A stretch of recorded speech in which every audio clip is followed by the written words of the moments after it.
Je suis ravie de vous retrouver. Vous regardez Paris Direct. Nous sommes ensemble jusqu'à 14 heures. La condamnation de Nicolas Sarkozy continue d'agiter la classe politique.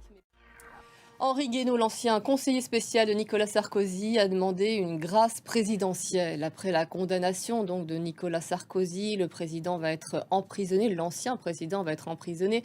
Et ça, c'est une première historique. Nicolas Sarkozy sera convoqué le 13 octobre prochain pour connaître les modalités de son incarcération. C'est un reportage de nos confrères de France 2, Claire Vérove, Johan Amiel et Marc Félix.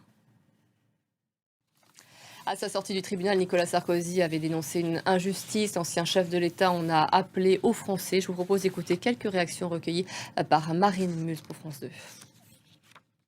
Donald Trump s'est immédiatement réjoui de l'inculpation de l'un de ses contradicteurs, James Comey, ancien directeur du FBI. C'est donc l'heure, on comprend, de la vengeance pour Donald Trump. Et Donald Trump qui s'est réjoui, notamment sur son réseau social, Truth Social. Je vous remercie beaucoup, Karim. Nous restons aux États-Unis. Benjamin Netanyahou prendra la parole à la tribune des Nations Unies cet après-midi. Le Premier ministre israélien a d'ores et déjà promis de s'élever contre ceux, dont la France, qui soutiennent un État palestinien.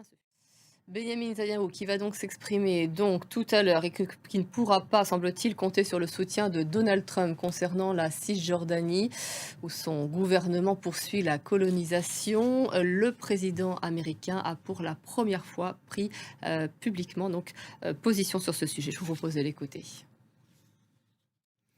La flottille internationale parviendra-t-elle, elle, à briser le blocus de Gaza? L'Italie et l'Espagne ont déployé des navires afin de la protéger. Elle a été attaquée dans la nuit de mardi à mercredi par des drones dans les eaux internationales. Au large de la Grèce, personne n'a été blessé, mais des navires ont été endommagés. Léo Péchard. C'est le plus grand rendez-vous mondial des gamers. Le Tokyo Game Show, consacré donc aux jeux vidéo, a ouvert ses portes au Japon pour sa 29e édition. 2025 a vu un nombre record d'exposants étrangers parmi les développeurs, éditeurs et joueurs présents. Loïc Chalavon et Luc Schrago nous donnent plus de détails. C'était l'essentiel de l'actualité. Vous regardez Paris Direct.